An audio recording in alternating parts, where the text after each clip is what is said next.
Mari kita berdoa dan bersyukur kesempatan malam hari ini boleh kembali berkumpul, dan Tuhan beri kepada kami kerinduan dan kesempatan untuk belajar bersama-sama dan menyerahkan waktu ini ke dalam tangan-Mu. Mohon Tuhan menolong kami untuk bisa memahami kebenaran firman. Mohon Tuhan menolong kami untuk kami bisa diperkaya, bukan hanya pengetahuan, tapi juga hati kami, sehingga malam hari ini kami boleh mengingat kembali apa yang telah Allah lakukan dan apa yang Allah sediakan bagi kami. Dan biarlah itu membuat kami tunduk kepada Tuhan, hati penuh limpah dengan syukur, dan kami mau mengabdi seumur hidup, sepenuh hati, sepenuh hidup kami untuk kemuliaan nama Tuhan. Berkati kami dalam belajar bersama-sama malam hari ini. Dalam nama Yesus kami berdoa. Amin. Baik, malam ini kita akan membahas satu tema, Ordo Salutis. Ini adalah tema besar dalam doktrin soteriologi atau doktrin keselamatan. Apa itu Ordo Salutis? Ordo itu urutan, Salutis itu tentang keselamatan. Jadi malam hari ini kita akan belajar urut-urutan tentang keselamatan. Nah, waktu saya kelas 2 SMP, 2 SMA, 2 SMA itu saya pernah mengalami satu kecelakaan sepeda motor begitu ya. Dari naik motor, belum terlalu menguasai medan, kemudian jalan agak cepat, pas belokan ban depan saya jatuh dari aspal dengan tanah itu lumayan dalam, dan saya terseret itu mungkin ada sekitar 100 meter begitu. Jadi waktu terseret itu sudah tidak tahu apa yang terjadi, separuh badan saya itu pokoknya sudah sobek-sobek semua, kira-kira begitu. Sampai dibawa ke rumah yang terdekat pun saya nggak sadar. Saya baru sadar setelah saya diberikan minum begitu. Jadi saya cuma sadar itu pas ban itu jatuh dan saya terseret itu aja. Setelah itu apa yang terjadi, siapa yang menolong saya, siapa yang membopong saya gitu, siapa yang kasih minum, itu semua saya nggak tahu. Tapi ketika ada di rumah itu dan setelah dikasih minum, lalu orang cerita, oh tadi kamu jatuh ini yang nolong kamu, ini yang bawa kamu, dan seterusnya gitu ya. Nah, ketika saya mendengar itu, saya mendengar dengan cukup serius ya. Artinya saya pengen tahu nih, siapa yang sudah tolong saya dan bagaimanakah orang itu menolong saya. Itu menjadi atensi saya begitu. Kenapa? Karena ini kejadian tentang saya. Karena yang mengalami celaka ini saya, dan yang ditolong ini saya. Jadi otomatis itu membuat saya punya atensi yang besar begitu untuk mendengar siapa yang tolong saya dan bagaimana cara dia tolong saya. Nah, kisah semacam ini mungkin saudara pernah alami kali ya. Siapa yang nggak pernah celaka? Atau siapa yang sering celaka? Saudara pernah mengalami bagian itu, ada saudara mengalami satu kebutuhan, lalu ada orang menolong saudara, dan saudara pengen tahu bagaimana cara orang menolongnya. Itu sesuatu yang sangat wajar sekali, bukan? Nah, kalau untuk hal yang jasmani, hal yang tidak seberapa itu saja, kita punya atensi yang kuat untuk mendengar, untuk diberitahu tentang bagaimanakah keadaan kita, lalu siapakah yang menolong kita, bagaimanakah cara dia menolong kita, maka apalagi untuk hal rohani, saudara sekalian ya. Untuk hal rohani harusnya kita pun memiliki atensi yang jauh lebih besar daripada kita memiliki atensi tentang pertolongan hal jasmani. Nah, malam hari ini saya mengajak kita untuk memiliki atensi yang lebih lagi. Jadi malam hari ini kita belajar bukan sekedar pengen tahu apa yang telah terjadi, tapi saya mengajak kita malam hari ini belajar dengan cara membuka pikiran kita dan membuka hati kita. Kita membuka pikiran kita untuk mengetahui apa yang sebenarnya Allah lakukan dan apa yang sebenarnya Allah telah sediakan untuk kita. Dan bukan hanya itu, tapi kita juga mengalami dan merasakannya. Oh, ini loh yang Allah lakukan untukku. A, B, C, D, E, F, dan seterusnya. Oh, ternyata ini yang Allah kerjakan dalam diriku. Ya, jadi saya mengajak malam hari ini kita bukan hanya membuka pikiran untuk diberkati dengan pengetahuan, tapi kita juga membuka hati kita sambil kita mendengar, kita merasakan apa yang Allah lakukan, apa yang Allah kerjakan. Oh, ternyata aku diperlakukan seperti ini. Ternyata karya Allah seperti dalam hidupku. Itu cara kita mendengar malam hari ini ya. Baik, kita masuk ke Ordo Salutis. Mengapa kita perlu belajar Ordo Salutis atau urut-urutan keselamatan? Sekali lagi, yang pertama ini karena ini tentang kita. Yang kedua, ini diajarkan Alkitab. Alkitab mengajarkan itu, sehingga kita memang harus belajar. Yang ketiga, karena dalam kehidupan praktis, saya menjumpai masih banyak kesalahan pemikiran atau kesalahan pandangan tentang beberapa ordo. Salah urutan. Contoh, kapan seseorang lahir baru? Biasanya di beberapa gereja tertentu setelah orang dibaptis lalu diberikan selamat ya. Selamat lahir baru begitu ya. Pernah begitu? Ada orang dibaptis, lalu setelah dibaptis orang mengatakan selamat lahir baru ya. Jadi lahir baru itu diidentikan dengan baptisan. Jadi kalau belum dibaptis belum lahir baru. Kalau dibaptis pasti lahir baru. Apakah itu benar? Ternyata salah. Ternyata bukan itu. Lahir baru tidak identik dengan baptisan, meskipun ada kaitannya begitu ya. Mana duluan, lahir baru atau iman? Banyak orang mengatakan iman duluan baru lahir baru begitu. Mana yang benar? Nanti kita akan lihat semuanya. Karena ini berkaitan dengan Ordo Salutis ini. Karena kita akan masuk ke bagian pertama tentang definisi dulu ya. Jadi Ordo Salutis ini adalah urutan keselamatan, yaitu sebuah upaya untuk memahami langkah-langkah apa saja yang diambil oleh Allah untuk menyelamatkan kita. Dan bagaimana dia melakukan itu dari sisi urutan logis. Jadi ini adalah definisi singkat atau pemikiran singkat tentang Ordo Salutis, yaitu sebuah upaya untuk memahami langkah-langkah apa saja yang diambil Allah untuk menyelamatkan saya dan saudara, dan bagaimana Allah melakukan itu dari sisi urutan logisnya. Sebelum kita belajar ini, mungkin kita urutannya adalah kita berdosa, beriman, selamat, titik ya. Itu yang dipahami oleh kebanyakan orang ya. Itu memang betul, tapi itu secara umum. Bagaimana sih urutan keselamatan? Dari keberdosaan, kita mendengar Injil, kita percaya, lalu kita selamat, masuk surga, selesai. Malam hari ini kita akan belajar jauh lebih banyak dari apa yang poin-poin yang saya sebutkan tadi. Ada banyak yang Allah telah lakukan dalam hidup kita. Dan biarlah itu sekali lagi ketika kita belajar nanti, melahirkan satu syukur yang tak terhingga dalam diri kita. Nah, saudara, saya akan memberikan beberapa poin. Ini ada kuis ya.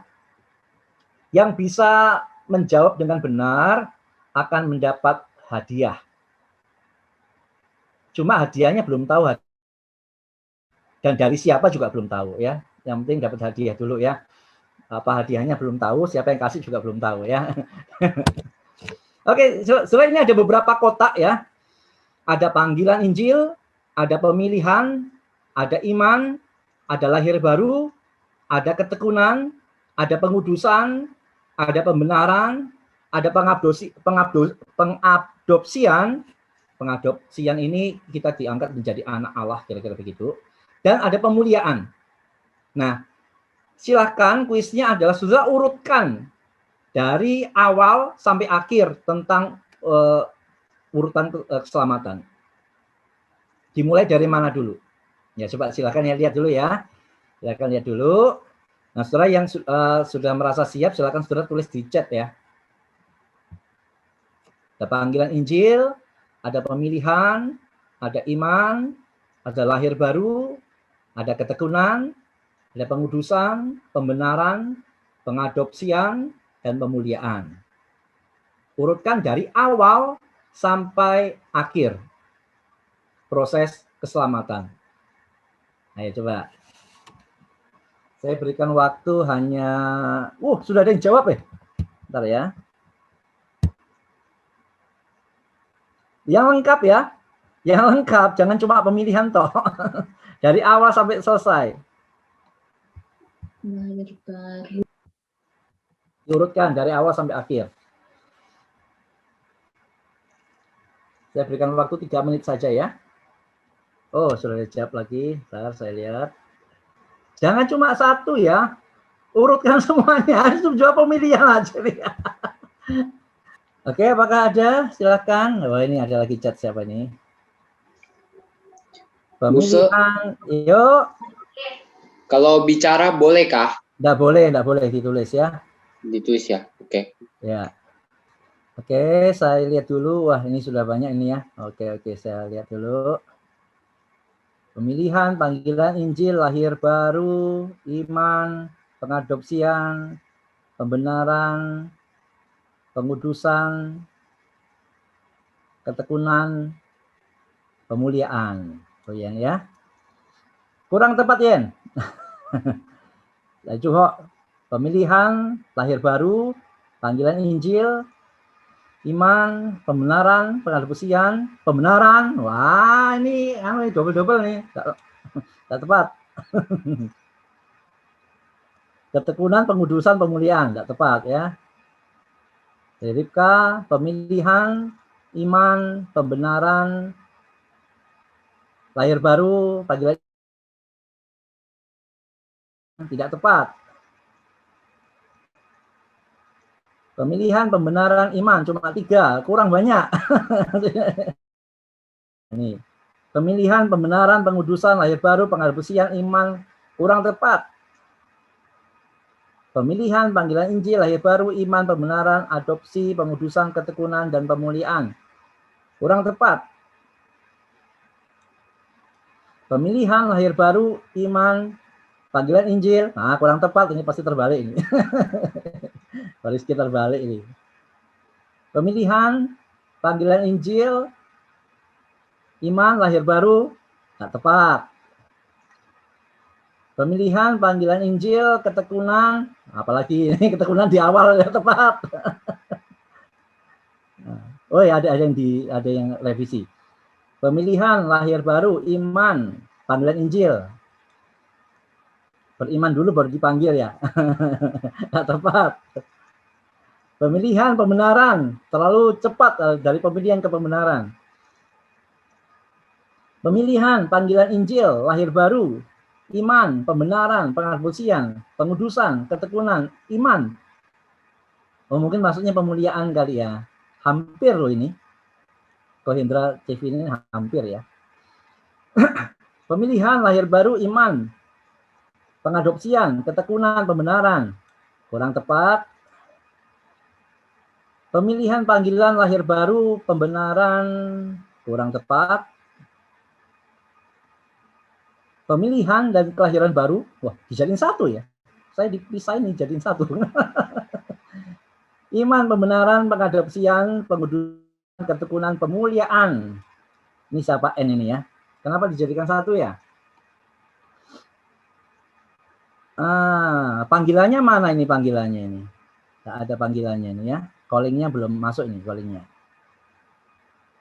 Tuh, polisi direvisi lagi nih, 3 kali nih.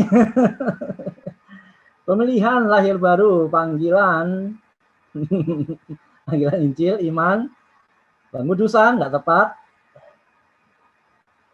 Pemilihan, lahir baru, iman, pengadopsian, panggilan Injil, nggak tepat. Panggilan Injilnya di tengah-tengah, nggak mungkin.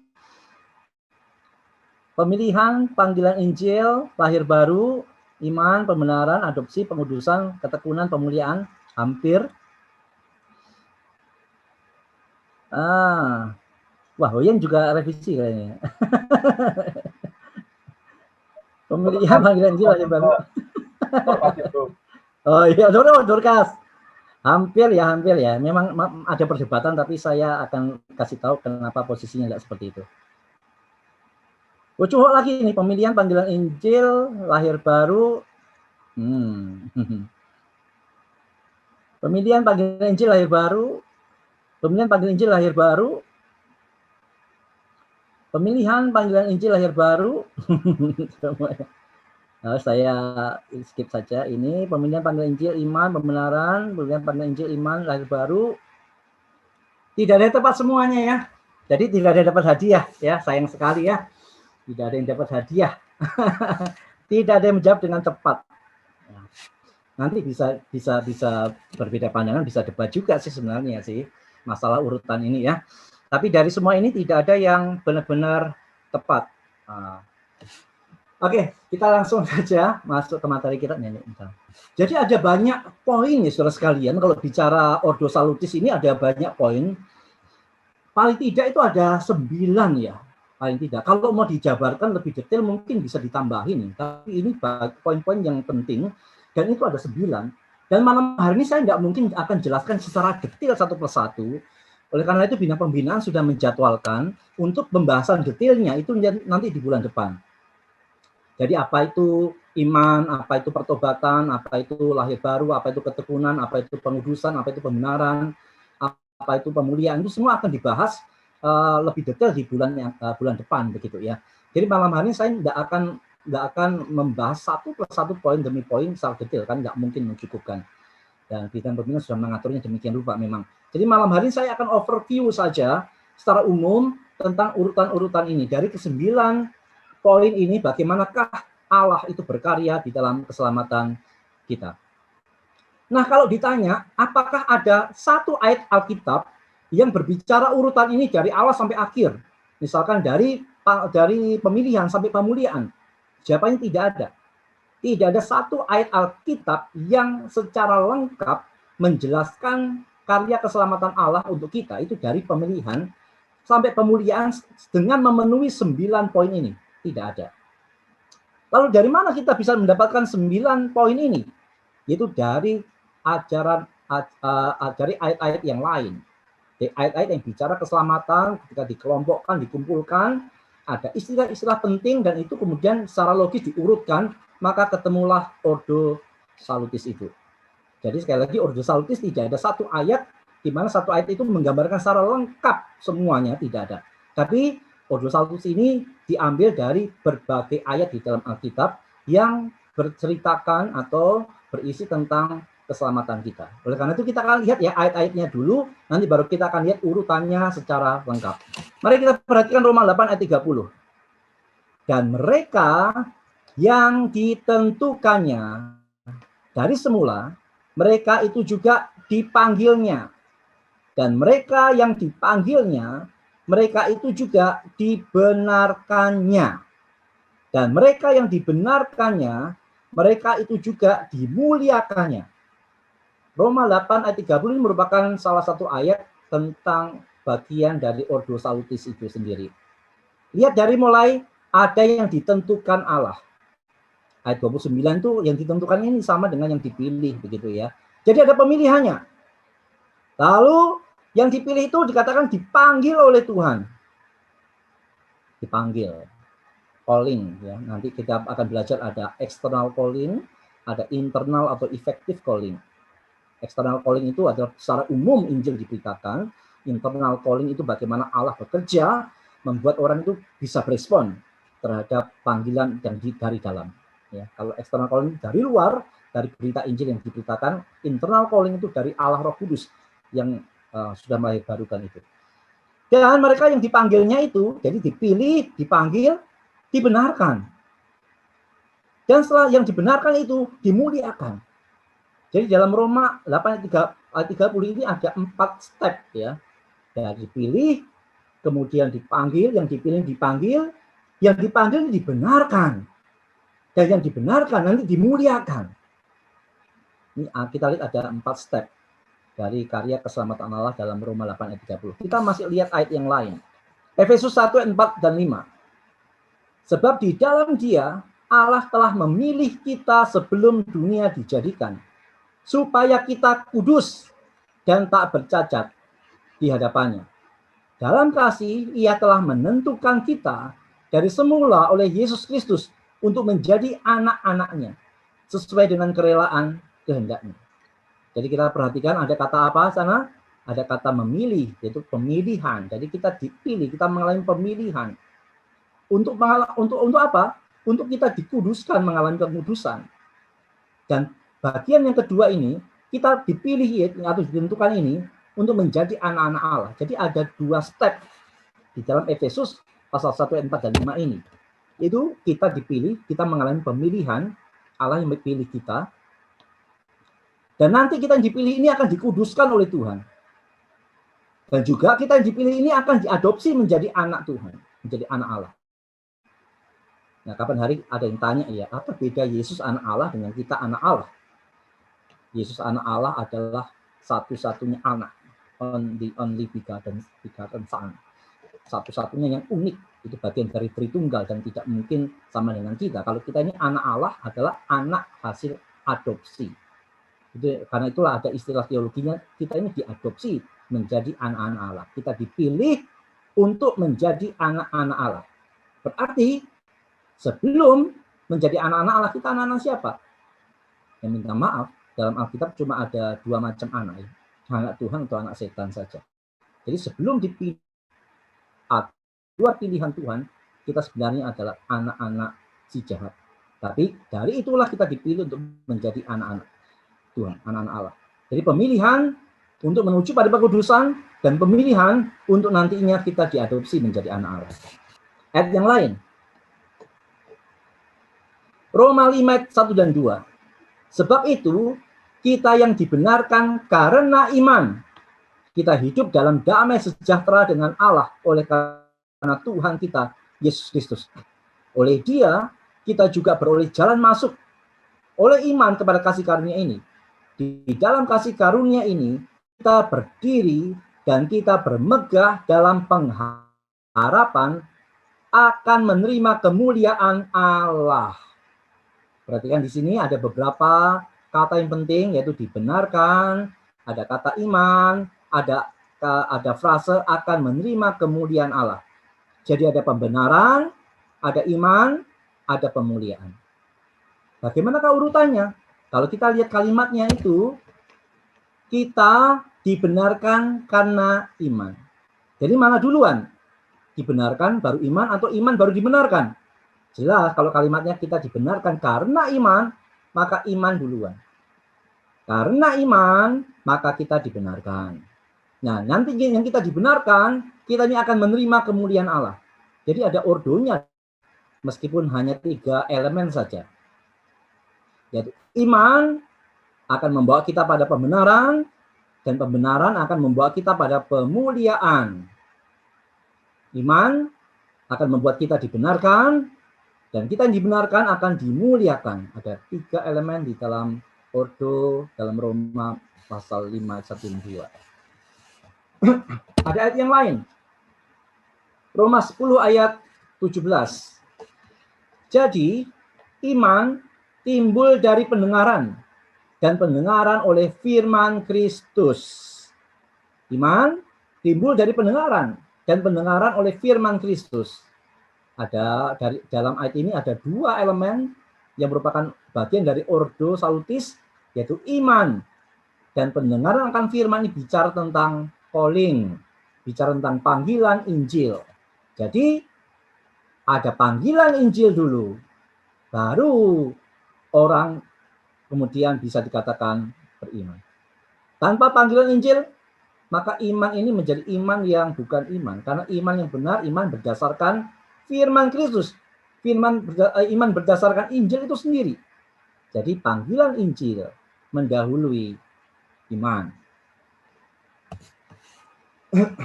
Kita lihat ayat yang berikutnya. Yohanes 1 ayat 12.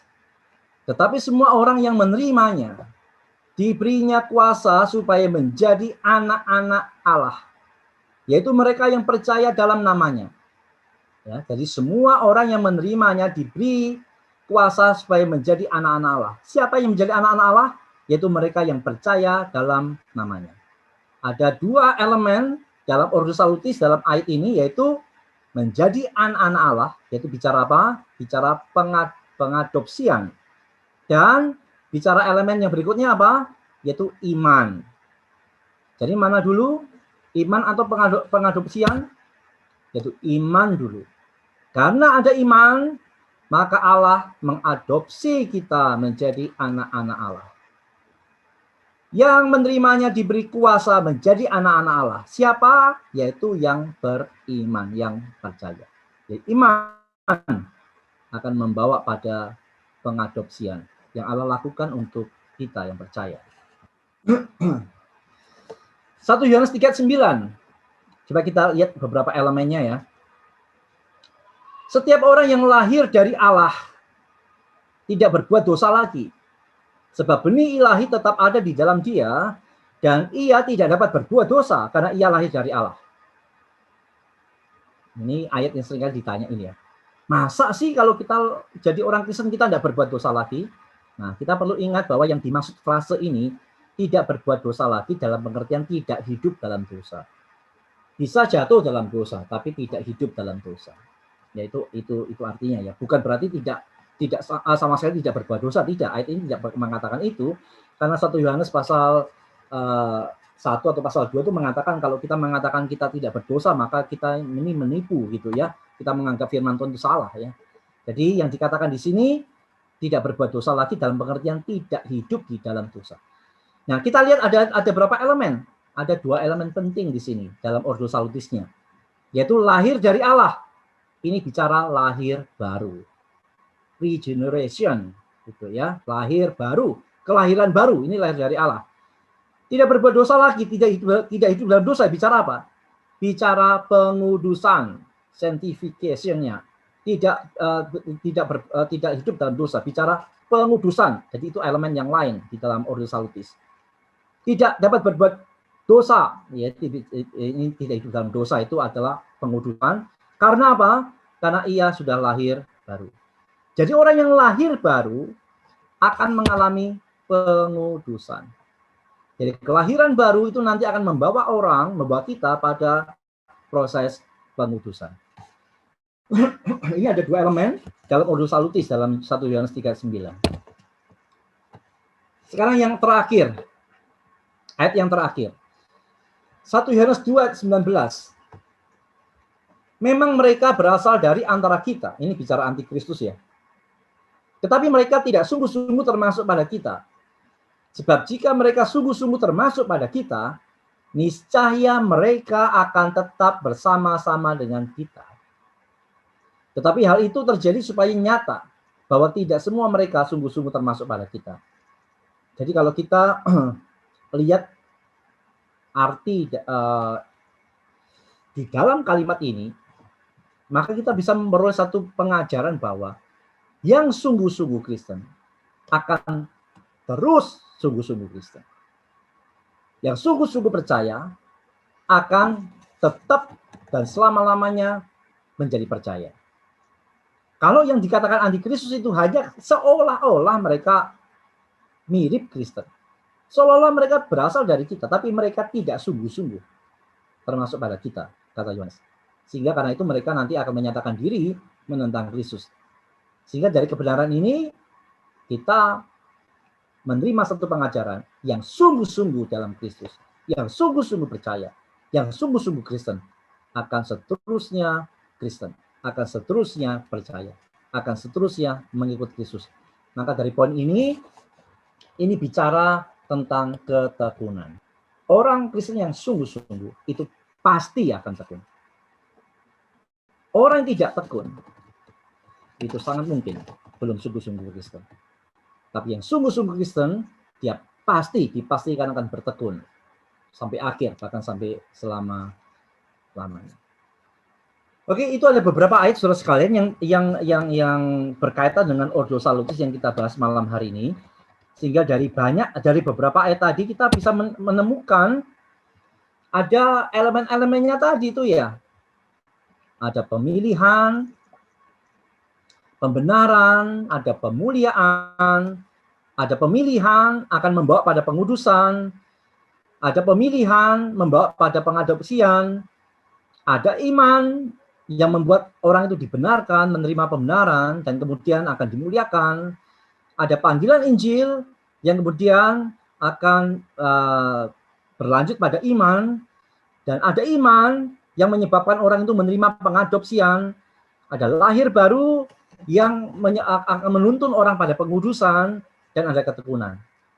Nah, dari berbagai elemen ini, saudara sekalian, maka ordo salutis menolong kita untuk mengerti dari awal bagaimanakah karya Allah itu dalam keselamatan kita. Dan inilah ordo salutis yang saya pegang dan saya percayai. Yang pertama, pemilihan saudara sekalian. Jadi karya keselamatan Allah untuk kita orang berdosa, Allah mulai dengan memilih. Dari sekian banyak orang berdosa, saudara sekalian, kita dipilih oleh Tuhan untuk diselamatkan. Ingat ya, starting point-nya adalah dari semua yang berdosa. Kita pernah tekankan ini di pelajaran-pelajaran yang lalu ya.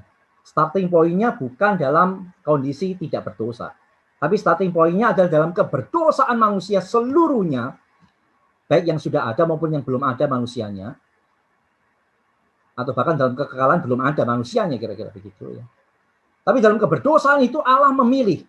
Maka ketika dalam keberdosaan Allah memilih sebagian untuk diselamatkan, sekali lagi Bukannya Allah tidak adil. Allah tidak adil kalau dari semua yang tidak berdosa, Allah pilih sebagian untuk masuk surga, lalu sebagian Allah tetapkan masuk neraka. Itu baru Allah tidak adil. Mau sama-sama tidak berdosa, kenapa yang satu dimasukin surga, yang satu dimasukin neraka? Kalau itu Allah tidak adil. Tetapi ini starting point dalam keberdosaan manusia seluruhnya, yang seharusnya membawa manusia ke neraka, Allah memilih sebagian untuk diselamatkan. Maka di sini tidak ada ketidakadilan. Yang ada adalah sebagian menerima keadilan Allah karena keberdosaan. Yang sebagian menerima anugerah dan diselamatkan. Jadi tidak ada ketidakadilan.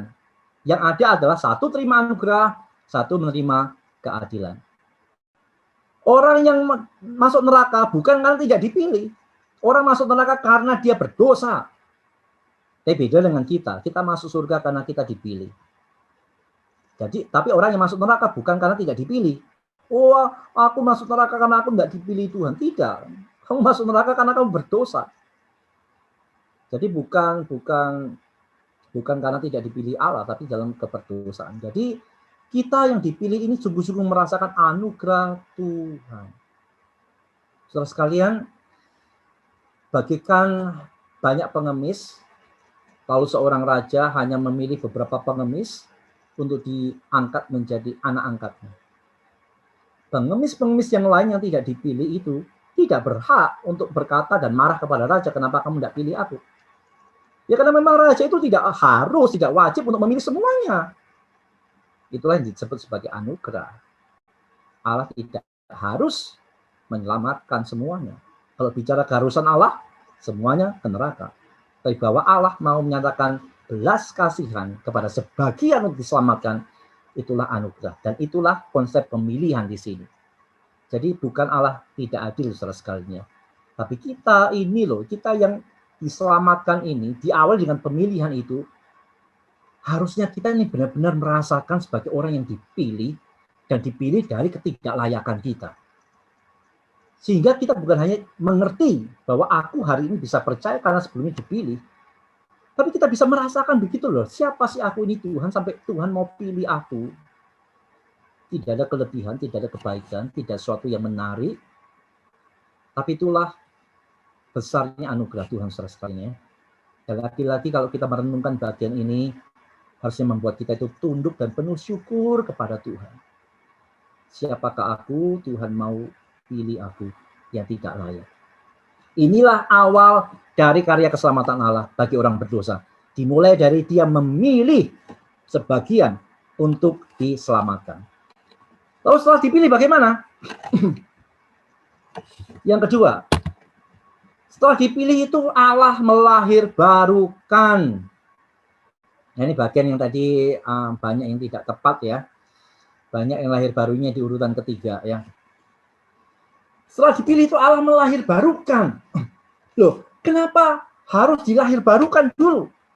Saudara sekalian, orang berdosa di hadapan Allah itu bukan pingsan rohani. Bukan capek rohani. Orang berdosa di hadapan Allah itu mati rohani. Jadi orang berdosa di hadapan Allah itu mati rohani. Mayat rohani kira-kira begitu. Nah kalau mati rohani, mayat rohani, bisa tidak berespon? Ada Injil, ada PI, bisa tidak berespon? Tidak bisa, namanya mati kok. Coba kalau gambaran kematian jasmani ya, orang yang sudah ada dalam peti jenazah, saudara kasih sate babi, bisa berespon enggak? Apa?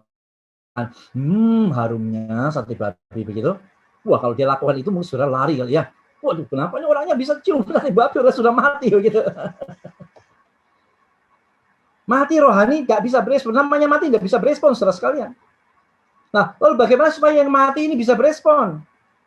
Maka yang mati itu harus mengalami hidup yang baru. Harus mengalami lahir kembali. Harus mengalami yang namanya regeneration. Harus mengalami kelahiran baru. Itu mutlak. Karena kalau sudah mati mau dikasih apapun yang baik, dia bisa respon, saudara sekalian. Itu pemikiran logisnya. Sehingga Setelah Allah memilih orang itu untuk diselamatkan, maka yang kedua yang Allah lakukan adalah dia melahirbarukan. Pertanyaan di sini berarti lahir baru itu usaha manusia atau usaha Allah 100%? Atau usaha Allah plus usaha manusia?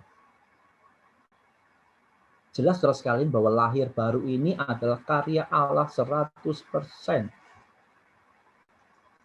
Karena tidak tepat ya, lahir baru diidentikan dengan perubahan hidup.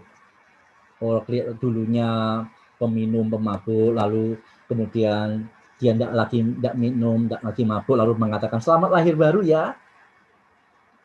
Lahir baru diidentikan dengan perubahan hidup. Salah, saudara. Atau yang saya sebutkan di awal tadi, habis dibaptis, selamat lahir baru ya. Dianggap lahir baru identik dengan baptisan. Saudara tahu enggak? Siapa yang mengidentikan lahir baru dengan baptisan? Itu Gereja Katolik. Itu Ordo Salutistia Katolik yang menyamakan, yang memutlakkan baptisan untuk lahir baru. Jadi di dalam Katolik itu saudara sekalian, kalau orang belum dibaptis di Katolik itu belum lahir baru.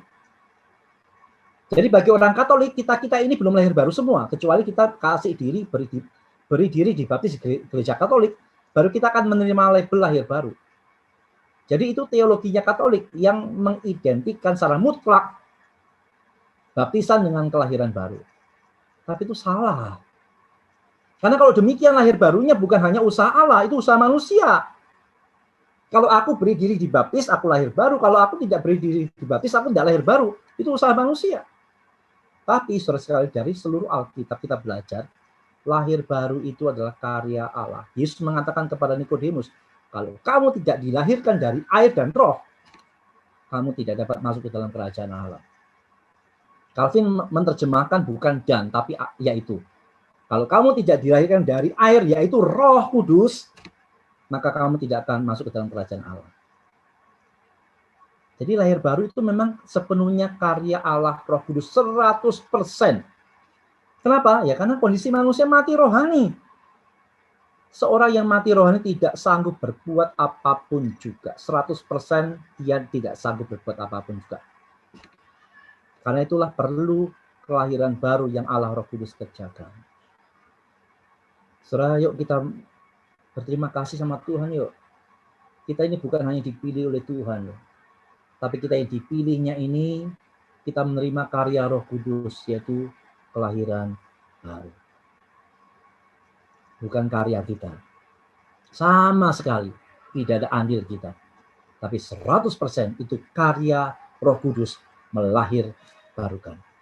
Nah, setelah lahir baru apa? Setelah lahir baru ada panggilan Injil. Jadi bisa ada jeda saudara sekalian dari lahir baru sampai panggilan Injil. Pertanyaannya adalah, apakah kita tahu kapan kita lahir baru? Saudara tahu enggak kapan lahir baru? Kita tidak tahu saudara kapan kita lahir baru. Karena itu satu proses misteri yang Allah Roh Kudus kerjakan dalam diri kita. Itu misteri. Tidak ada satupun di antara kita yang tahu persis hari apa, tanggal berapa, jam berapa, di mana kita lagi ngapain kita lahir baru. Tidak ada. Itu proses misterius yang Allah Roh Kudus kerjakan dalam diri kita. Kita hanya bisa tahu tanda-tanda sudah lahir baru. Tapi kita tidak tahu kapan kita dilahirbarukan. Dan itu proses dari dalam yang Allah Roh Kudus kerjakan, menghidupkan rohani kita. Nah, lahir baru dan panggilan Injil itu bisa ada jeda. Bisa. Jeda tiap-tiap orang itu bisa beda. Bisa lama, bisa sebentar. Tidak ada patokan dari lahir baru sampai dengar Injil. Nah, setelah sekarang kita lihat urutan ini ya. Jadi, setelah kita dipilih, Allah Roh Kudus melahirbarukan kita. Untuk apa? Untuk menyiapkan kita pada waktu menerima panggilan Injil ini. Panggilan Injil ada dua macam. Ada external calling tadi, yaitu Injil secara verbal diberitakan atau kita membaca Alkitab. Dan ada internal calling, yaitu Roh Kuduslah yang menuntun kita berespon, mendengar akan Injil itu. Dan tentunya di dalam Ordo Salutis yang dimaksud panggilan Injil ini tidak sebatas external calling. Kalau external calling kan belum tentu orang mau terima. Kita lihat kan, kita beritakan Injil aja, ada yang mau terima dan ada yang mau tidak. Itu external calling. Kita yang menyampaikan secara eksternal kepada orang lain. Itu belum tentu orang terima atau tidak. Tapi kalau internal calling oleh Roh Kudus atau effective calling itu, maka pada waktu kita dengar Injil kita pasti akan menerimanya. Itulah yang dimaksud sebagai panggilan Injil ini. Jadi kita bisa mendengar dan kita bisa menerimanya. Nah, kenapa kita bisa mendengar dan menerimanya? Karena sebelumnya Allah Roh Kudus sudah melahirbarukan kita. Kalau lahir barunya sebelum panggilan Injil, loh ngapain Injilnya diberitakan kepada orang yang mati rohani? Jadi secara logisnya, saudara-saudara, memang lahir baru dulu, baru mendengar Injil. Karena kalau tidak lahir baru, kita dengar Injil percuma. Dan dalam Alkitab, antara lahir baru dan Injil itu tidak selalu mepet waktunya. Bisa ada jeda waktu. Begitu. Jadi, saudara sekalian, urutannya adalah pemilihan. Allah memilih, Allah Roh Kudus melahirbarukan kita untuk menyiapkan kita mendengar Injil. Supaya kita bisa berespon nantinya. Bukan pemilihan, dengar Injil, baru lahir baru. Kalau kita dengar Injil tanpa lahir baru, kita nggak bisa berespon, kita mati rohani kok. Supaya kita bisa berespon terhadap Injil yang diberitakan dengan efektif atau internal calling dari Roh Kudus, maka sebelumnya Allah Roh Kudus sudah melahirbarukan kita dulu. Puji Tuhan. Jadi ini adalah langkah-langkah yang Allah telah tetapkan untuk kita mengalaminya, untuk nanti kita diselamatkan. Nah, setelah kita dengar Injil, apa yang terjadi? Kita mengalami namanya iman. Kita dipilih dalam kondisi mati rohani. Dan kita dipilih ini dilahirbarukan oleh Tuhan. Dan setelah lahir baru, kita siap berespon. Allah kirimkan Injil untuk kita. Dan kita mendengar dengan panggilan efektif dari Allah Roh Kudus, membuat kita bisa beriman kepada Tuhan. Ini semua anugerah Tuhan dikerjakan oleh Tuhan untuk kita, saudara sekalian. Dipilih, dilahirbarukan, diperdengarkan Injil, dan dituntun untuk beriman. Nah, beriman ini mencakup juga pertobatan tentunya ya. Memang saya tidak tulis di situ. Tapi iman di sini mencakup pertobatan. Bicara apa pertobatan? Yaitu bicara peralihan. Kalau di dalam EE itu adalah pengalihan pengandalan. Dipakai kata conversion, itu adalah satu perubahan ya. Itu meninggalkan titik tertentu dan untuk menuju pada titik yang lain, itu conversion. Dan itulah iman. Dulunya kita mengandalkan perbuatan baik untuk keselamatan kita. Ketika kita sudah dipilih, Roh Kudus sudah melahirbarukan kita mendengar Injil, maka kita bisa berespon untuk mengalami conversion itu, mengalami iman dan pertobatan itu, yaitu kita mengalihkan pengandalan kita dari mengandalkan perbuatan kita, mengandalkan diri kita, beralih pada mengandalkan Kristus, meninggalkan titik tertentu untuk menuju pada titik yang lain. Dua hal itu penting di dalam iman dan pertobatan. Bukan sekedar meninggalkan titik tertentu. Mungkin banyak orang yang mencuri, tidak lagi mencuri, tapi tidak mau datang kepada Kristus. Itu bukan iman. Itu bukan conversion. Dulunya menyembah berhala, tapi setelah tinggalkan berhala, dia tidak mau percaya pada Kristus. Itu bukan iman. Iman itu tinggalkan berhala, ikut Kristus. Iman itu bukan sekedar tidak mencuri. Iman itu bukan sekedar tidak membunuh, tapi beralih pada mengikut Kristus. Meninggalkan titik yang satu, beralih pada titik yang lain. Iman bukan sekedar aku tidak mengandalkan perbuatanku, tapi aku mengandalkan Kristus sepenuhnya. Jadi ada peralihan, saudara ya, meninggalkan titik tertentu untuk menuju pada titik yang lain. Dalam hal ini bicara Kristusnya ya. Ini juga adalah karya yang Allah lakukan. Allah memilih kita dalam kondisi mati rohani. Allah melahirbarukan kita untuk kita siap mendengar Injil. Lalu Allah kirimkan Injil diperdengarkan kepada kita. Kemudian kita bisa berespon, beriman kepada Tuhan. Itu pun anugerah Allah yang besar sekali. Ini bagian Ordo Salutis. Urutan keselamatan. Yang sebenarnya kalau kita teliti, kita renungkan itu begitu indah. Dan lagi-lagi harusnya membuat kita itu penuh syukur kepada Tuhan. Setelah iman apa? Pembenaran. Setelah kita menyatakan iman, aku percaya pada Yesus Kristus sebagai satu-satunya Tuhan dan Juru Selamat, maka Alkitab mengatakan, Paulus berulang kali mengatakan, orang itu dibenarkan karena imannya. Iman dari seorang itulah yang membuat dia dibenarkan di hadapan Allah. Iman di dalam Kristus itu membuat dia dibenarkan di hadapan Allah. Dan pembenaran ini, saudara sekalian, itu bukan orang atau tingkah lakunya yang membuat dia dibenarkan, tidak.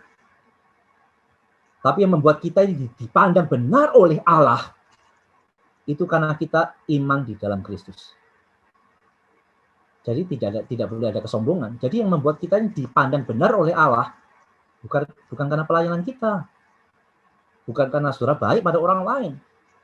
Bukan karena saudara sudah memberikan persembahan yang banyak, tidak. Yang membuat kita dipandang benar oleh Allah, itu karena kita ada iman di dalam Kristus. Ketika Allah pandang Kristus, dan kita ada di dalam Kristus, maka Allah memandang kita benar. Karena Allah memandangnya dari kebenaran Kristus. Manusia juga digolongkan dua saja dalam dunia ini sebenarnya. Yaitu di dalam Adam atau di dalam Kristus. Di dalam Adam adalah gambaran manusia pertama yang jatuh, ya, yang gagal, penuh keberdosaan. Kristus adalah Adam yang kedua, Adam yang terakhir. Kalau di dalam Adam, tentu tidak dipandang benar oleh Allah. Karena Allah akan lihat semua dosanya. Tidak ada yang benar. Tapi kalau di dalam Kristus, Allah lihat kita, itu karena Allah lihat Kristus. Kita itu bagaikan dibungkus oleh Kristus. Ya. Jadi kita dipandang benar oleh Allah karena Allah lihat Kristusnya. Dan karena kita di dalam Kristus, maka otomatis karena Kristus benar, kita pun dipandang benar oleh Allah. Jadi bukan karena kesalehan, bukan karena pelayanan, bukan karena talenta, bukan karena hal-hal rohani yang kita lakukan, maka kita dipandang benar oleh Allah. Tapi karena kita ada di dalam Kristus terus sekali. Kalau di luar Kristus, maka Allah akan pandang kita orang yang penuh dengan dosa. Tapi ketika di dalam Kristus yang sudah mati, membayar semua hutang dosa kita, maka kita dipandang benar oleh Tuhan. Itu yang namanya kita dibenarkan. Bukan karena kebenaran kita, bukan karena kita lebih benar dari yang lain, bukan. Tapi karena kitanya ada di dalam Kristus. Jadi Allah pandang Kristusnya dulu. Dan ketika Allah pandang Kristus sebagai sang kebenaran, otomatis kita yang di dalam Kristus juga dibenarkan. Kita puji Tuhan loh ya. Coba bayangkan kalau kita di luar Kristus. Allah tidak pandang kita benar. Kita akan penuh dengan murka Allah. Nah, setelah kita dipandang benar oleh Allah, maka Allah mengangkat kita menjadi anaknya. Allah pandang ini benar, ini diangkat jadi anak. Kan dalam Yohanes tadi mengatakan, yang percaya diberikan kuasa menjadi anak-anak Allah. Di dalam Kristus diangkat menjadi anak-anak. Saudara, ini luar biasa ya. Ini salah satu dari elemen dari Ordo Salutis ini ya. Kita lihat ya, awal dari pemilihan, lahir baru, dengar Injil, bisa beriman, dipandang benar oleh Allah, dan Allah mau mengangkat kita menjadi anak-anak. Siapa kita ini saudara sekalian? Sampai Allah itu mau angkat kita menjadi anak-anak Allah. Saya pikir kita tidak mengentengkan istilah anak-anak Allah ya, bahwa aku ini anak Tuhan, aku anak Allah. Saudara, kita tidak boleh mengentengkan istilah ini ya. Karena istilah itu atau predikat ini predikat yang begitu berharga, begitu mulia, begitu limpah dengan anugerah Tuhan. Karena sekali lagi saya katakan, di dalam dunia rohani cuma ada dua macam anak. Anak setan atau anak Allah.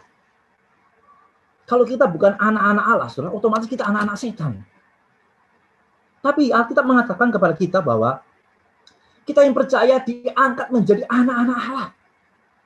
Dari anak-anak setan kita diangkat menjadi anak-anak Allah. Hati seorang manusia mana sih yang mengalami perubahan semacam itu yang tidak bersyukur sama Tuhan? Dari anak setan. menjadi anak Allah.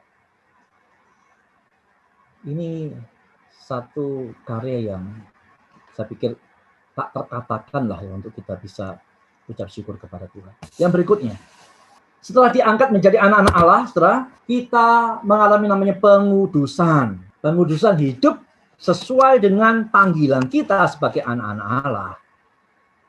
Pengudusan. Nah, di sini tidak berarti bahwa kita dalam dunia ini akan kudus 100%. Tidak. Yohanes sudah mengatakan kalau kita mengatakan tidak berdosa, kita menipu. Kita menganggap firman Allah itu palsu, salah itu. Pengudusan ini sebuah proses ya. Sebuah proses seumur hidup sampai kita mati. Setelah setiap kita ini punya kelemahan ya. Pasti ada dosa-dosa tertentu di mana kita itu mudah jatuh. Dan kelemahan kita dengan kelemahan orang lain itu bisa beda. Si A mudah jatuh di dosa A. Si B mudah jatuh di dosa B. Kita mungkin mudah jatuh di dosa C. Setiap kita punya titik lemah masing-masing. Punya itu. Dan kita mesti menyadari. Supaya apa? Supaya proses pengudusan kita makin merasakan itu. Hati-hati di titik yang kita yang paling lemah. Tapi orang-orang yang dipilih Tuhan itu pasti akan mengalami proses ini. Inilah proses seumur hidup. Tidak ada orang yang benar-benar itu langsung 100% bebas dari melakukan dosa, tidak ada. Tapi juga tidak ada orang yang sungguh-sungguh dipilih hidup dalam dosa, juga tidak ada. Yang ada adalah sebuah proses. Meninggalkan dosa, tinggalkan dosa. Dikuduskan Tuhan, dikuduskan Tuhan. Sampai kapan? Sampai kita meninggal dunia, atau sampai Yesus datang kedua kali. Baru kita nanti akan menjadi pribadi yang tidak bisa berdosa di dalam surga. Proses pengudusan, sesuatu yang akan dialami oleh semua orang Kristen. Karena itu seringkali ditanya, apa sih ciri dari orang Kristen sejati?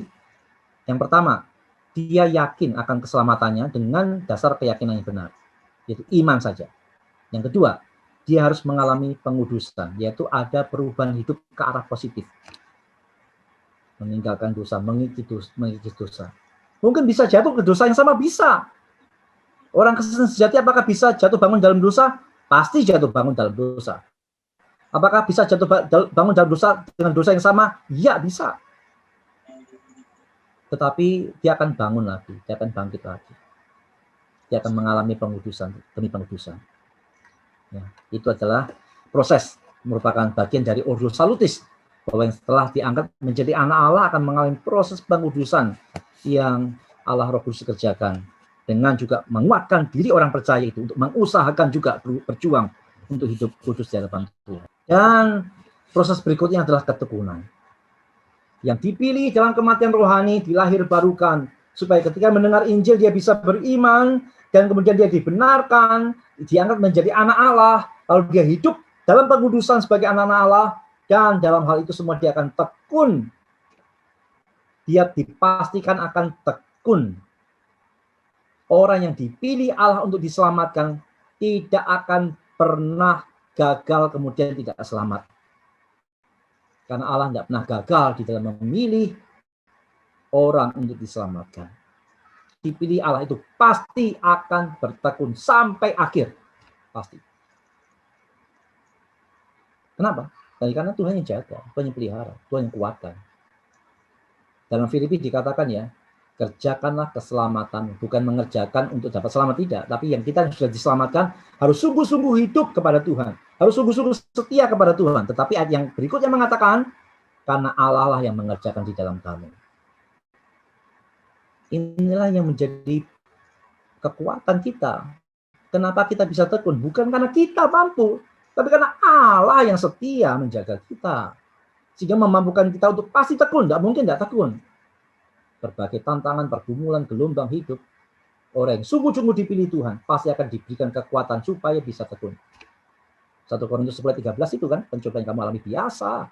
Allah akan berikan kekuatan, jalan keluar supaya kamu bisa menanggungnya, melaluinya. Jadi jaminan Tuhan bahwa yang dipilih pasti akan bertekun.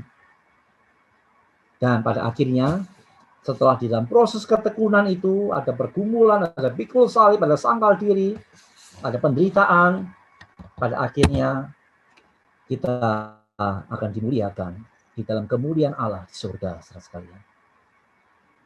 Dari pemilihan sampai pemuliaan. Lihatlah bagaimana Allah mengerjakannya di dalam kita.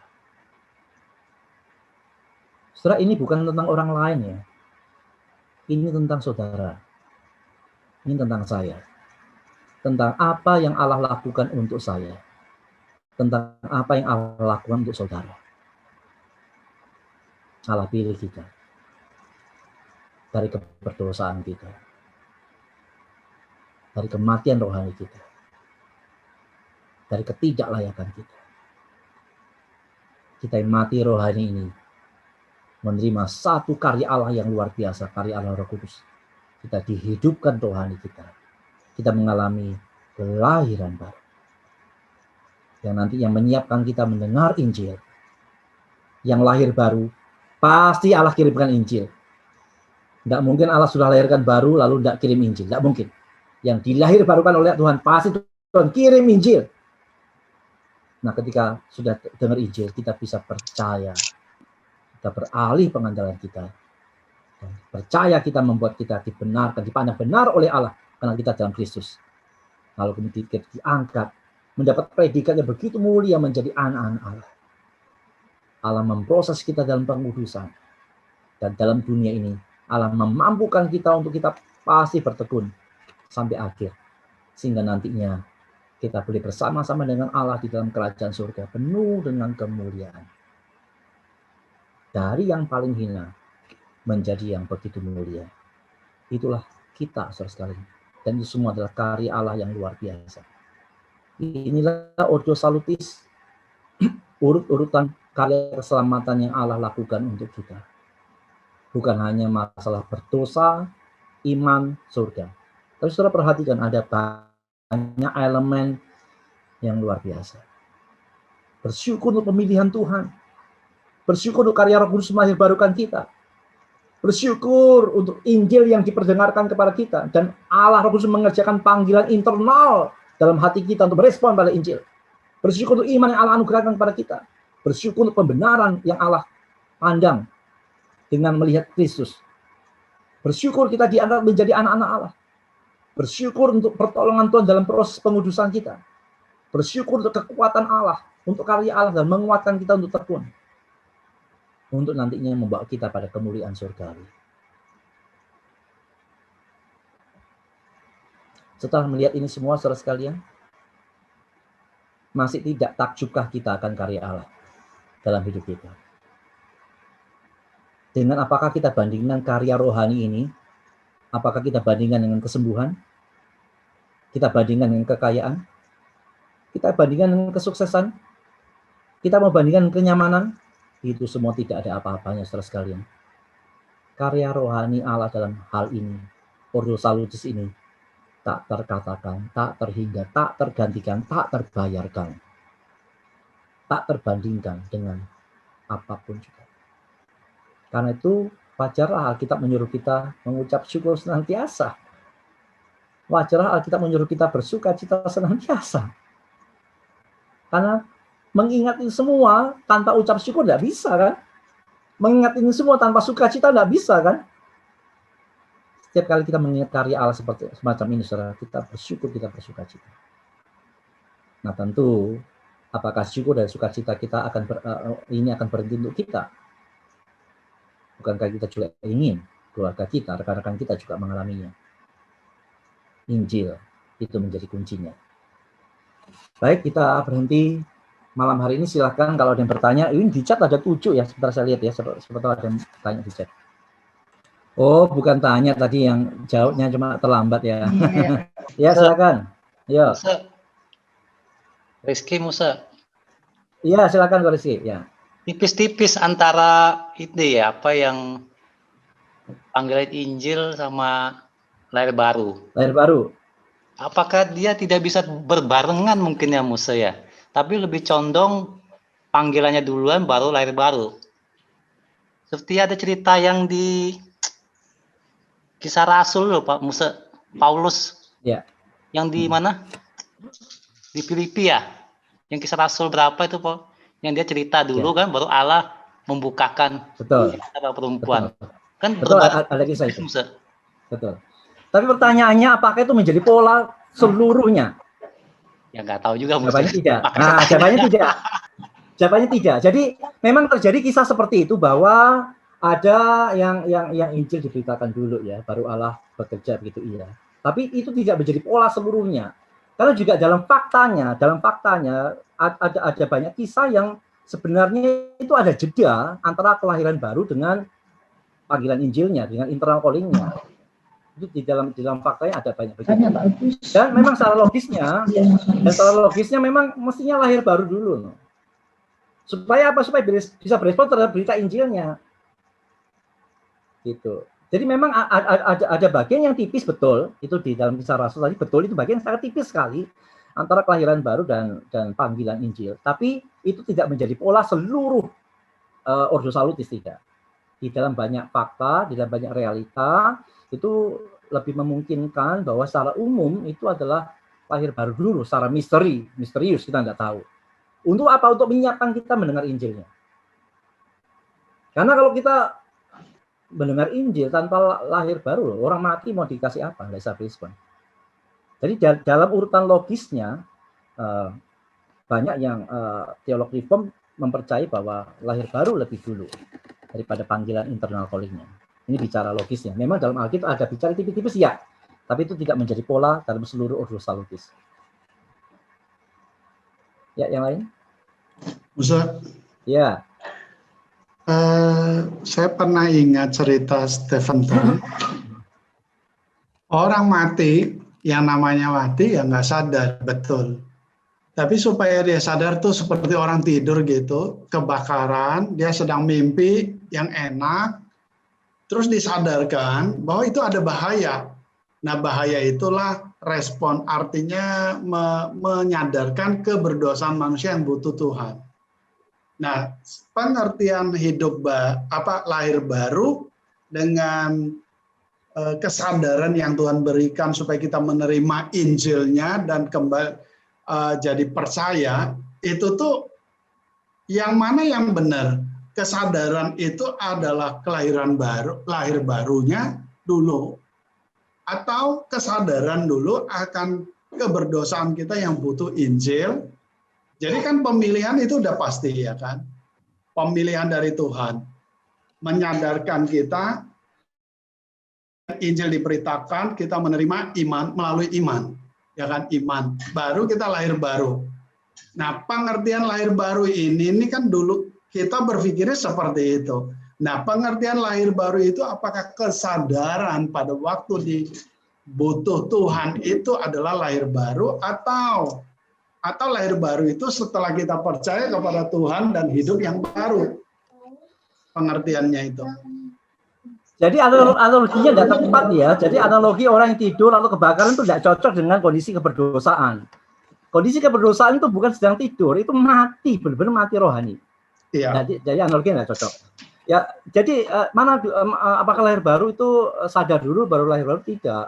Lahir baru dulu, baru memungkinkan orang itu bisa sadar. Kalau tidak hidup, gimana orang bisa sadar? Untuk sadar mesti hidup dulu. Kalau tidak sadar, berarti tidak hidup. Jadi lahir baru itu proses di awal, mutlak harus ada.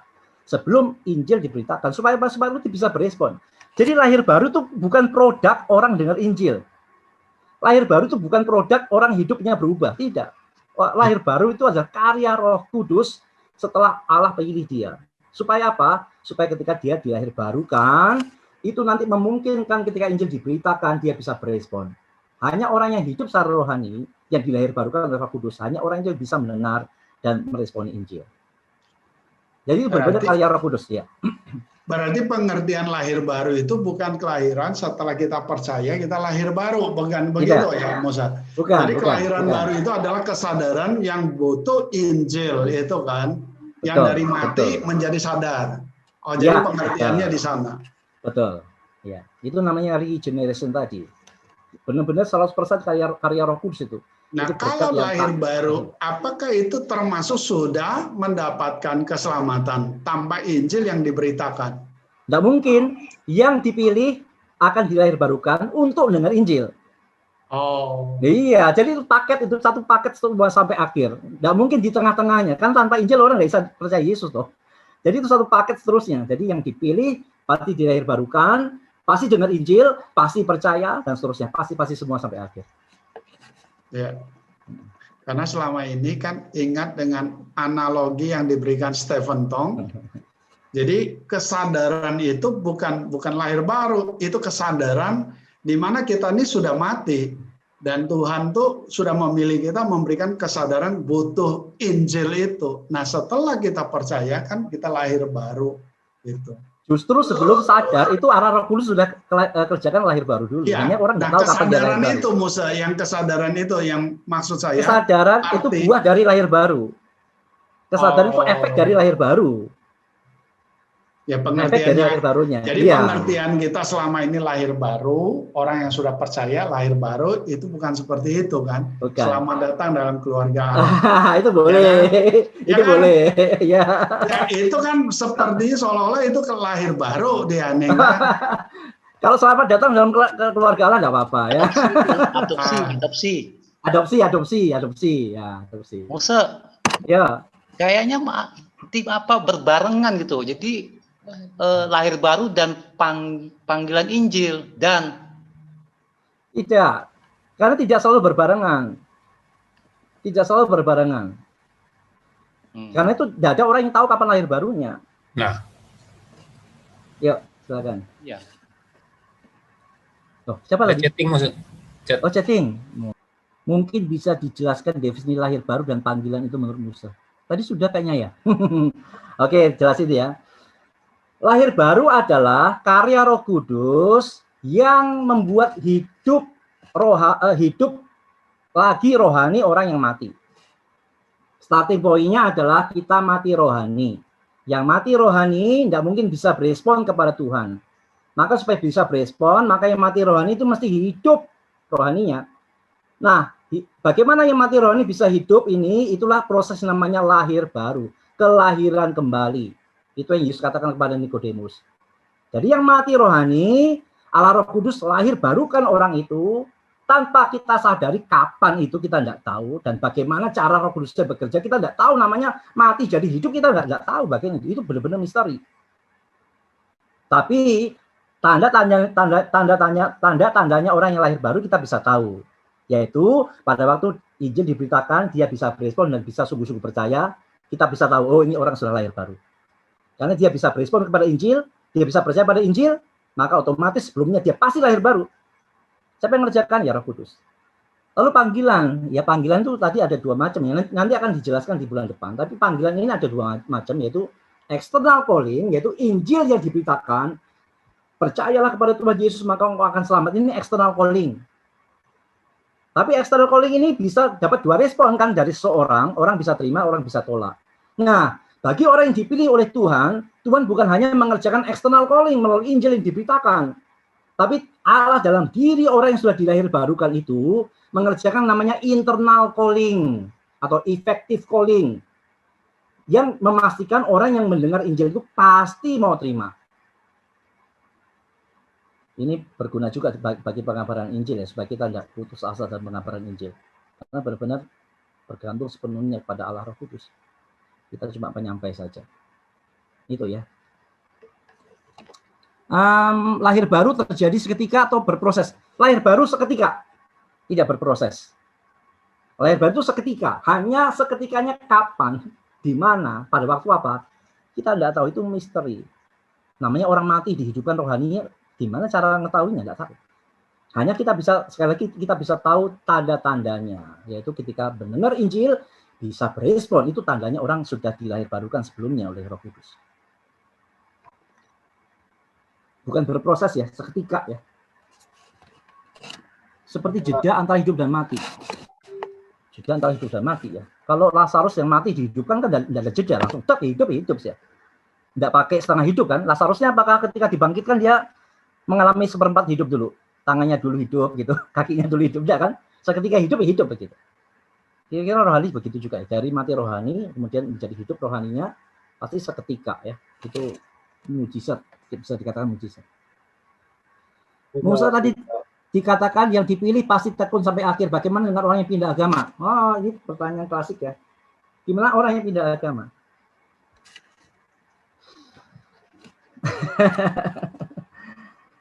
Orang yang sungguh-sungguh menyangkal Kristus sampai akhir, ya sekali lagi ya, orang yang sungguh-sungguh menyangkal Kristus sampai akhir, bukannya mereka kehilangan keselamatan, mereka belum pernah diselamatkan sama sekali.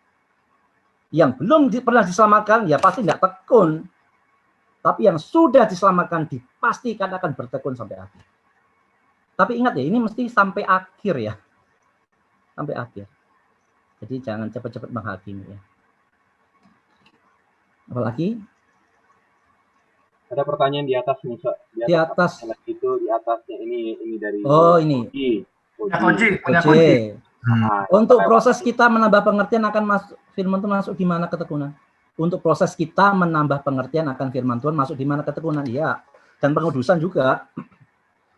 Ingat ya, ingat enggak satu ayat yang dikatakan? Dia mengatakan apa? Kuduskanlah mereka dalam kebenaran. Firman-Mu adalah kebenaran.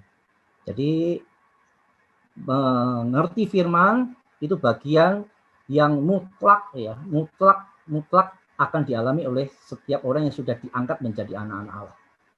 Dia akan mengalami pengudusan melalui firman Tuhan, dan firman Tuhan akan membuat dia bertekun.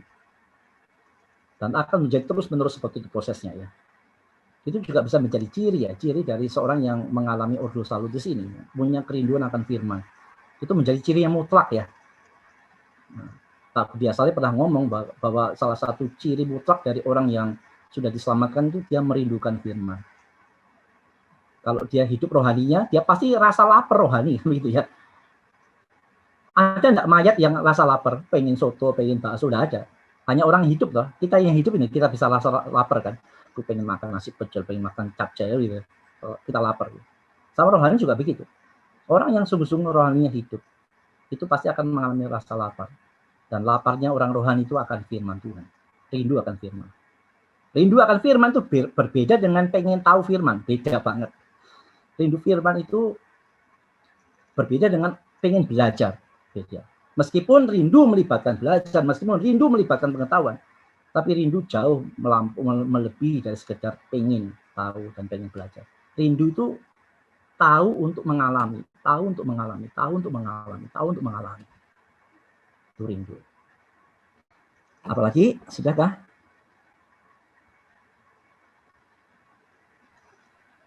Musa tadi katakan, lagi lahir baru itu nggak bisa dirasakan, nggak bisa.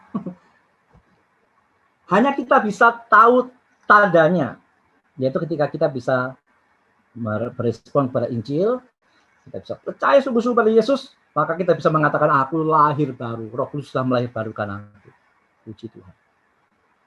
Kalau perjumpaan pribadi dengan Tuhan itu termasuk apa? Merasakan keinginan memanggil Tuhan. Itu bagian pengudusan ya. Kita merasakan lebih dekat sama Tuhan. Mungkin gitu maksudnya kali ya. Merasakan keinginan setia sama Tuhan, merasakan mengasihi Tuhan, pengen melayani itu bagian dari pengudusan dan ketekunan pastinya. Itu semua merupakan buah dari yang sebelum-sebelumnya. Ya, sebelum-sebelumnya dari pemilihan dan seterusnya sampai diangkat menjadi anak-anak Allah, baru kita bisa memiliki kerinduan-kerinduan rohani yang seperti itu. Hanya yang hidup rohani yang punya kerinduan rohani. Kalau tidak punya kerinduan rohani itu mencirikan tidak hidup rohani. Bisa mau nanya mungkin. Silakan, ya. Itu pengudusan itu apakah maksudnya sama kita dipisahkan dari dunia pengudusan itu atau suatu kondisi suci gitu. Kemudian pemulihan itu apakah maksudnya gambaran akhir zaman? Oh ya. Jadi memang kata kudus itu memang artinya adalah dipisahkan dari ya. Jadi memang dalam proses di dunia ini kan memang kita mengalami pengudusan ya, artinya kita akan mengalami proses bagaimana kita mulai berbeda dari dunia ini ya. Dengan apa? Dengan firman Tuhan, dengan menghidupi firman. Ya apakah sempurna? Enggak mungkin sempurna, tapi berproses iya. termasuk mengikis dosa, meninggalkan dosa, semakin melayani Tuhan, semakin mengabdi kepada Tuhan, itu bagian dari seluruh proses pengudusan, di mana hidup kita mulai benar-benar bukan memisahkan dari dunia, bukan kita pergi ke planet mana, tidak, tapi hidup di dunia tapi tidak menjadi sama seperti dunia.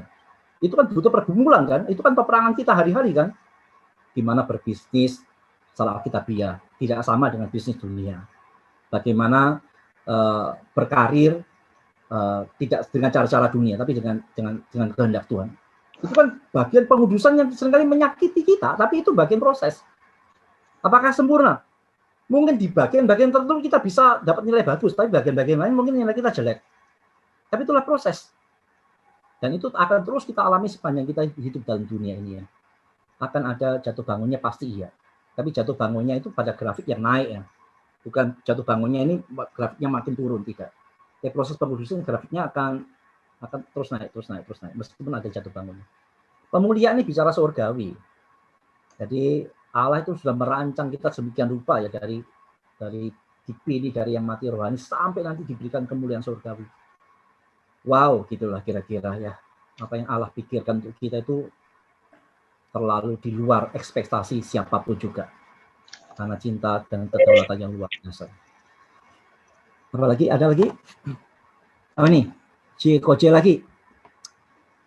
Kalau ada pemilihan, apa boleh dikatakan ada yang tidak dipilih atau tidak dapat anugerah? Ya jelas iya dong. Kalau ada yang dipilih kan ada yang tidak dipilih.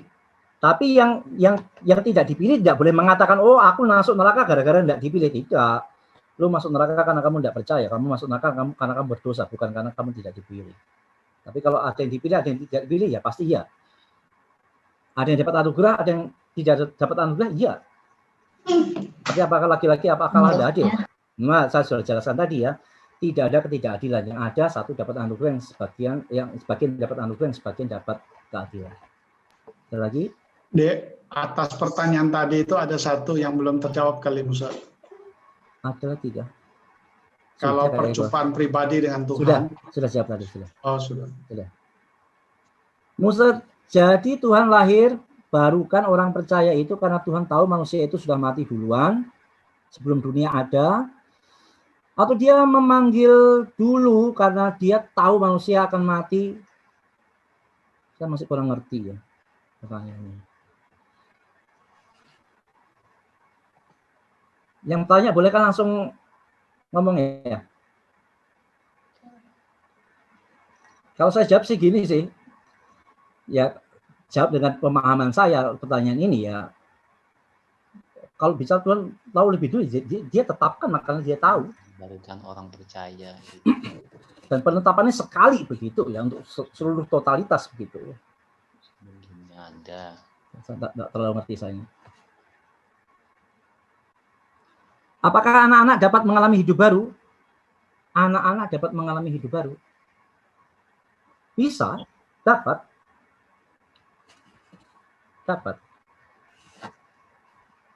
Kok bisa? Ya bisa loh. Maksudnya kan ini juga karya Allah begitu loh ya. Bukan karya intelektualitas manusia. Lahir baru itu mutlak karya Allah. Itu mujizat, itu misteri, itu rohani. Ya, jadi anak-anak bisa. Musa mau tanya langsung. Oh ya, silakan. Ini kalau menurut dari kita lihat ordo salutis atau ordo urutan keselamatan ini ya, kita tahu misalnya ada seseorang ya di gereja lain, di gereja tertentu itu ada urutannya ini sudah benar semua. Tetapi mereka dalam menjalani ibadah ada satu hal yang kesalahan atau kita menganggap itu tidak benar. Apakah menurut Musa mereka itu termasuk bisa dapat keselamatan atau tidak?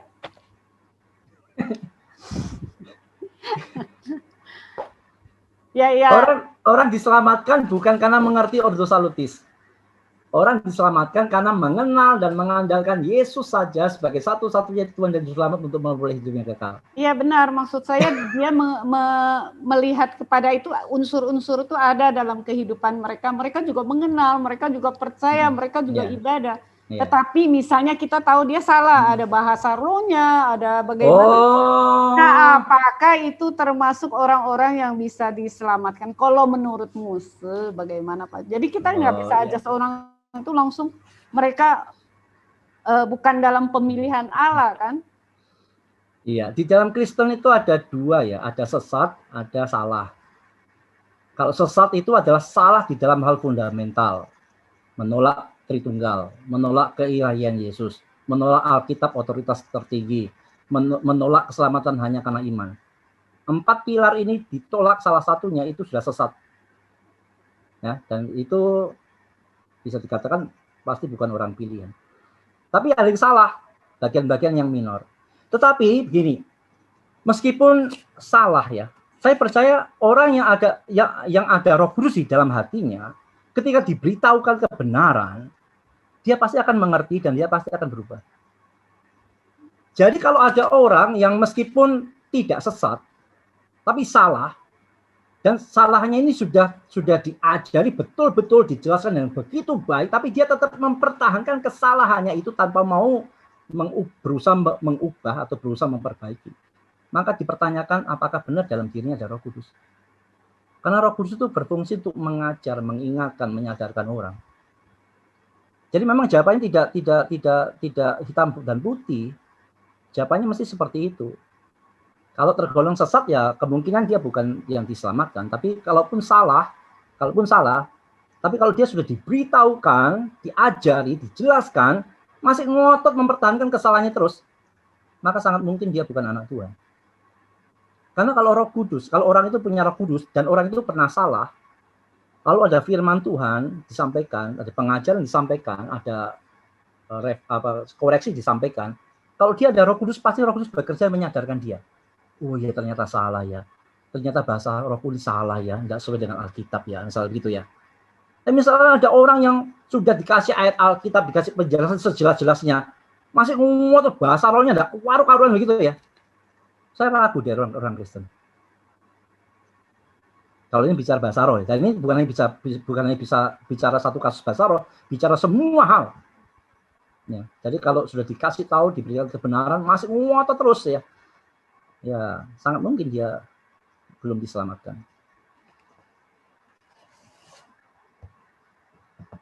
Wah, bayi yang baru meninggal, saya tidak tahu jawabannya ya.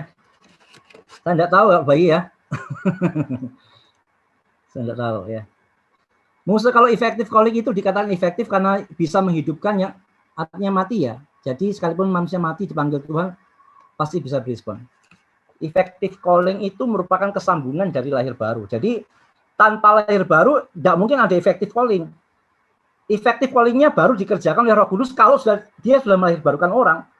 Kalau mati rohani, pakai effective calling ya tidak mungkin dikerjakan begitu. Karena mesti lahir baru dulu, baru Roh Kudus mengerjakan effective calling, yaitu memastikan orang itu berespon dan percaya kepada Injil Kristus. Itu merupakan satu step berikutnya yang dipastikan akan dialami oleh orang yang sudah dipilih tadi. Efektif, tidak mungkin tidak efektif. Jadi orang yang sudah dipilih itu pasti lahir baru, yang lahir baru pasti akan berespon kepada Injil. Dan seterusnya itu merupakan kepastian terus ya. Jadi Ordo Salutis tadi itu satu rangkaian yang sifatnya pasti. Yang dipilih pasti lahir baru, yang lahir baru pasti akan dengar Injil, yang dengar Injil pasti beriman, yang beriman pasti dibenarkan, yang dibenarkan pasti jadi anak Allah, yang jadi Allah pasti dikuduskan, yang dikuduskan pasti akan bertekun, dan bertekun pasti akan dimuliakan. Itu jadi satu rangkaian karya Allah yang tidak pernah mungkin gagal. Ada lagi? Di 9:30 sudah. Lanjut, ada di chat lagi. Oh, ada chat lagi ya? Iya. Oh, masih nyambung dari saudara N nih ya. Berarti tanpa kata effective calling itu sudah pasti efektif berarti ya Musa. Berarti kata efektif itu boleh ada dan boleh tidak ada. Jadi ini istilah teologi yang kita tidak boleh main-main ya. Kenapa dikatakan efektif? Ya karena ada dua macam calling tadi loh. Kenapa ada kalimat effective calling? Karena ada dua macam calling. Ada external calling, ada internal calling. Nah, internal calling inilah yang nama lainnya effective calling. Ya, apakah boleh dihapuskan? Ya kalau mau dihapuskan ya pakai nama internal calling aja. Kalau udah pakai internal bagaimana? Loh, kalau udah pakai internal satunya ada eksternal soalnya. Nah, jadi itu istilah yang disatukan saja ya, nggak usah dibuang ya. Untuk apa ya, semakin membuat kita ini bersyukur gitu sama Tuhan bahwa kita yang sudah dilahirbarukan ini pasti dengar Injil dan pasti Injil dibilang pasti efektif untuk kita yang sudah dipilih. Yang saya bingung itu pengertian lahir baru. Sepengetahuan saya, ketika kita menerima Kristus sebagai Tuhan dan Juru Selamat, saat itulah kita lahir baru. Hari ini beda ya Musa tentang mati rohani. Ya, hari ini beda. Jadi karena memang banyak yang salah dalam mengartikan lahir baru. Lahir baru diasumsikan itu adalah setelah orang percaya baru lahir baru. Pertanyaannya, kalau orang lahir baru setelah percaya, bagaimana dia bisa percaya kalau dia mati? Bagaimana orang mati rohani bisa percaya? Lalu setelah percaya baru lahir baru? Tidak bisa. Karena itu mesti lahir baru dulu. Lahir baru inilah yang memungkinkan orang itu bisa percaya. Jadi sekali lagi kita tidak tahu kapan kita lahir baru, tapi kita tahu tanda kita sudah lahir baru, yaitu ketika kita bisa merespon kepada Injil Kristus, maka kita bisa mengatakan, yes, saya sudah lahir baru oleh Roh Kudus. Musa bukan pertanyaan, semoga setiap PD ada kuis begini, oh gitu ya. Tolong dicatat bidang pembinaan, ini ada permintaan dari saudara N. Semoga setiap PD ada kuis ya, jadi banyak yang tanya. Oh gitu. Ya, masukan kalau ada kuis ada hadiahnya, Musa. Untung tadi semua jawabannya salah kok, jadi aku enggak kasih hadiah. Iya, Musa mau nanya, Musa. Oh, lanjutnya ada chat, ada di chat tadi. Kalau misnya orang tersebut hanya sampai iman terus meninggal, apakah orang tersebut tetap orang pilihan? Ia kisah penjahat di sebelah Yesus ya. Dia tidak mengalami yang namanya sanctification. Dia tidak mengalami yang namanya ketekunan sebagaimana orang pada umumnya. Beberapa saat setelah dia mengatakan, ingatlah kalau engkau datang menjadi raja, dan Yesus mengatakan pada hari ini juga engkau sama-sama dengan aku di Firdaus, maka pada waktu itulah dia ada di surga. Jawabannya selamat, dia. Tetap pilihan? Iya, tetap pilihan. Ya, Hoyan silakan. Ya, saya kepikiran aja nih Musa mengenai orang-orang yang mungkin semenjak lahir sampai matinya, anggaplah di belahan dunia yang mana gitu ya, yang tak tersentuh dengan manusia, tidak tersentuh dengan teknologi internet, jadi sama sekali dari lahir sampai mati tidak pernah dengar Injil. Oh, putus ya? Ya, saya ulangin saya. Ya. Jadi saya kepikiran apakah ada orang yang lahir di belahan dunia yang lain lah, di daerah pedalaman, daerah hutan, dari lahir sampai mati tidak pernah dengar Injil, tidak pernah terjangkau dengan internet, pokoknya sudah sendirilah begitu. Nah, itu bagaimana ya dengan keselamatan mereka? Apakah yang tadi Musa sampaikan bahwa di saat berarti kan dia tidak ada seperti tadi kan yang ada salutif tadi itu tidak mencakup itu, apakah ya seperti tadi itu ya layak karena dosanya masuk neraka gitu loh Musa. Iya, jadi yang semacam itu kita hanya bisa mengatakan kalau sampai mati orang itu tidak ada kesempatan mendengar Injil, lagi-lagi kita mesti mengatakan sayang mereka tidak dapat anugerah Tuhan. Karena yang dapat anugerah Tuhan pasti akan hadirkan Injil. Jadi anugerah itu mencakup keseluruhan ya, proses dari pemilihan sampai nanti pada pemulihan itu semua full of grace, penuh dengan anugerah Tuhan. Jadi kalau ada orang yang benar-benar di pedalaman pelosok yang paling jualan banget ya, sampai mati tidak pernah dengar Injil, ya kita hanya bisa mengatakan ya Allah tidak beranugerah untuk mereka. Tapi apakah Allah tidak adil? Tidak, mereka terdapat keadilan Tuhan, tidak dapat anugerah Tuhan. Nah, kalau saya pikir dengan bayi itu bagaimana ya Musa ya? Yang bayi itu kan kalau dipikir ya, itu kan sama kurang lebih kan. Saya kasus bayi lagi-lagi saya tidak bisa jawab ya. Apakah sama? Belum tentu sama sih, karena agak kompleks masalahnya ya, agak tidak seperti itulah. Hanya memang kalau bayi saya lebih mengatakan saya tidak tahu apakah bayi yang baru lahir atau dalam kandungan mati masuk surga atau neraka, Saya cuma mengatakan saya nggak tahu. Gitu. Kalau saya pikir kalau dilihat ya, kalau kita mau bandingkan, bayi itu anggaplah baru lahir sekian tahun, umpamanya 1 tahun, ya kan? Nah, kalau yang orang di hutan itu lahir juga, cuma lebih lama hidupnya. Anggap dia sudah tua sampai 60 begitu. Tapi mereka juga sama, tidak pernah mendengarkan Injil itu juga. Yang satu bayi cuma setahun, mati. Yang satu ini 60 tahun, sama sekali tidak pernah dengar Injil, mati juga. Apakah kita sama-sama bilang nggak tahu juga gimana cara? Bukan, karena anak kecil kan tidak ada syarat untuk mengertinya kan belum masuk ke dia. Tapi kalau orang yang sudah dewasa kan memang syarat pengertiannya wajib. Kalau anak kecil apakah bisa diberlakukan sama, saya tidak ngerti juga. Karena itu saya mengatakan tidak tahu apakah untuk anak kecil syaratnya disamakan gitu untuk yang dewasa, untuk keselamatannya atau bagaimana, atau ada karya Roh Kudus yang tersembunyi menyadarkan dia di dalam hatinya, kita nggak ngerti juga, gitu kan? Nah, makanya saya lebih mengatakan nggak tahu. Kalau saya mengatakan, oh Tuhan bisa membuat anak kecil bayi itu percaya dengan hatinya, ya bisa aja, bisa nggak? Bisa. Cuma kan apakah itu terjadi atau enggak? Saya nggak tahu. Oh, dalam hati kan soalnya kan. Nah, karena itu kalau urusan bayi gitu saya nggak ngerti gitu. Nggak tahu.